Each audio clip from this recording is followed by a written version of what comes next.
میں گزشتہ 6 سال سے بے روزگار ہوں. جہاں بھی نوکری کے لیے درخواست دیتا ہوں ریجیکٹ کر دیا جاتا ہوں.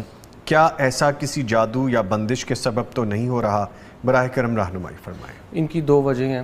ایک تو یہ ہے کہ یہ کہیں نہ کہیں انہوں نے اللہ تعالیٰ کی ناشکری کی ہے جس کی وجہ سے یہ ہوا ہے. دیکھیں نا، جو انسان شکر گزار ہے، اللہ تعالیٰ کا کہتے ہیں لئن شکرتم لأزیدنکم، اگر تم شکر کرو گے تو میں تمہیں اور زیادہ دوں گا. وَلَئِن كَفَرْتُمْ إِنَّ عَذَابِي لَشَدِيدٌ، اگر تم نے ناشکری کی تو میرا عذاب بڑا سخت ہے، اور وہ کسی بھی صورت میں ہو سکتا ہے.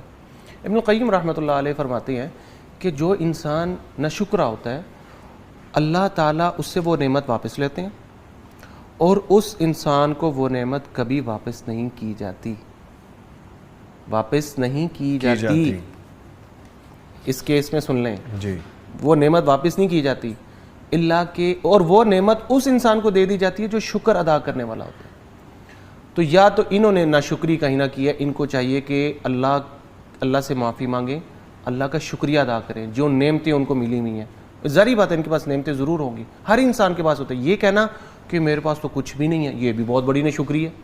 تمہارے پاس صحت ہے، اللہ تعالیٰ نے سلامت رکھا ہے، ہر چیز میں کما سکتے ہو، جا رہے ہو، کوشش کر رہے ہو. اس کے بعد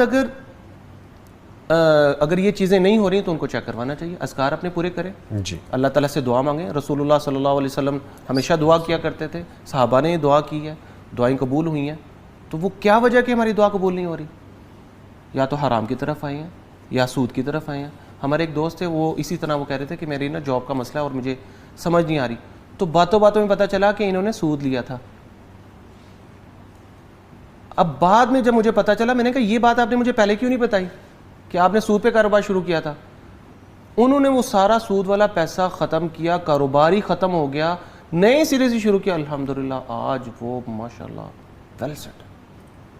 تو یہ بھی بیماری ہو سکتی ہے کہ انہوں نے کہیں سود لیا ہے. اپنے سارے معاملات چیک کریں، اپنے سارے معاملات چیک کریں، غلطی کہاں پہ، اور ان کو ہو سکتا ہے پتہ بھی ہو غلطی اپنی ہی ہوتی ہے. ہم یہ کہتے ہیں کہ جادو ہے، صحیح ہے، ہم کیوں نہیں دیکھتے میں نے فلاں جگہ پہ کسی سے اپنے رشتہ داروں میں کہیں صلہ رحمی میں کہیں کمی تو نہیں کی، کسی کو گالی تو نہیں دی، اپنے گھر والوں میں بدتمیزی تو نہیں کرتا میں.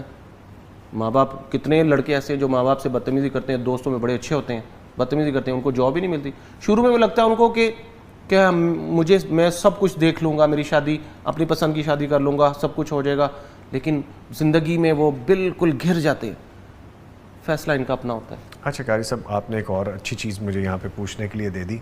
ایک شخص ایسا ہے کہ اس کے پاس اچھا روزگار ہے، اچھی بیوی ہے، اچھا گھر ہے، اچھا رہنا ہے، سب کچھ ہے، اچھی انکم ہے، لیکن پھر بھی وہ روتا رہتا ہے، تنگی رہتی ہے چہرے پہ، جسامت پہ، صحت پہ. یعنی کہ حالات ایسے ہی لگتے ہیں کہ جیسے بڑا، کیونکہ وہ بد کلام ہے، والدین سے بد کلام ہے، بہن بھائیوں سے بد کلام ہے. تو یہ اس کا سارا اثر ہو سکتا ہے. واللہ میں آپ کو بتاؤں، یہ آپ کیا سمجھتے ہیں جادو سے یہ ساری چیزیں؟ نہیں. اگر آپ کی زبان صحیح نہیں ہے، اپنے والدین کے ساتھ، اپنے بہن بھائیوں کے ساتھ آپ چیختے ہیں، گالیاں دیتے ہیں، آپ یہ سب کچھ کر لیں اور اس کے بعد آپ کہیں کہ جناب میرا بزنس اچھا ہو جائے، یہ کیسے ہو سکتا ہے؟ پاسبل ہی نہیں ہے. ہمیں اپنے رویوں کو دیکھنا پڑے گا، اپنے آپ کو دیکھنا پڑے گا، میں نے کہاں غلطی، اور ہمیں پتہ ہوتا ہے نظامی بھائی، ہمیں پتہ ہوتا ہے کہ ہم نے کہاں غلطی کی ہے. رہی بات علاج کی، تو علاج بڑا آسان ہے، کوئی مشکل نہیں ہے. دو چیزیں تو سامعین کو یاد رکھنی چاہیے کہ ایک اپنی خوشیاں اور اپنے تکلیفیں ہر کسی کو بتاتے پھرے نا، ہر کسی کو نہ بتاتے پھریں کہ میرے ساتھ یہ پرابلم ہے، میرے ساتھ یہ پرابلم ہے. اچھا کچھ لوگ ہوتے ہیں کہ وہ اپنی نیکیاں جو ہے نا اپنی بتا رہے ہیں، آج مجھے یہاں سے نا اتنا بزنس میں فائدہ ہوا، اتنا بزنس فائدہ ہوا، میں ایک نئی فیکٹری لگا رہا ہوں، میں نے نئی فیکٹری لگا لی ہے، میری گاڑی آ رہی ہے، مجھے ماشاءاللہ دوسرا گھر مل گیا. بھائی کیوں بتا رہے ہو؟ وہ جب تکلیف آتی ہے کار صاحب یہ سمجھ نہیں ہے، ایک دم سے ہی گیا. تو میں کہتا ہوں جو ایک دم سے ہی گیا نا، تو یہ ایک دم ہی نظر ہی ہے. تو ایک دم سے جو جاتا ہے نا، یہ نظر ہوتی ہے. ٹھیک. تو علاج بڑا آسان ہے جی، کہ صبح نماز فجر کی بالکل نہ چھوڑیں. آسمان سے فرشتوں کا نزول ہوتا ہے اور بے پناہ، یہ بڑی پیاری بات آپ کو بتا رہا ہوں، بے پناہ یہ فرشتوں کا رش ہوتا ہے.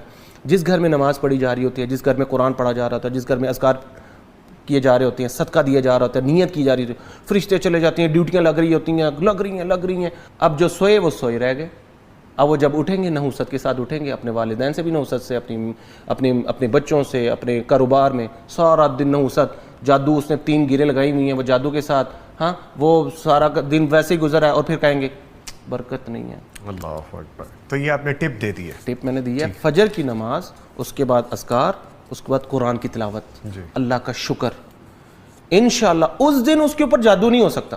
اور یہ روٹین بنا لیں, یہ روٹین بنا لیں, اس دن اس کے اوپر جادو نہیں ہوگا. ٹھیک ہے. رسول اللہ صلی اللہ علیہ وسلم نے دعا کی, اور آپ صلی اللہ علیہ وسلم کے اللہ تعالیٰ نے دعا قبول کی, اور وہ کیا تھی کہ اے اللہ میرے امت میں صبح کے وقت میں برکتیں کر دے.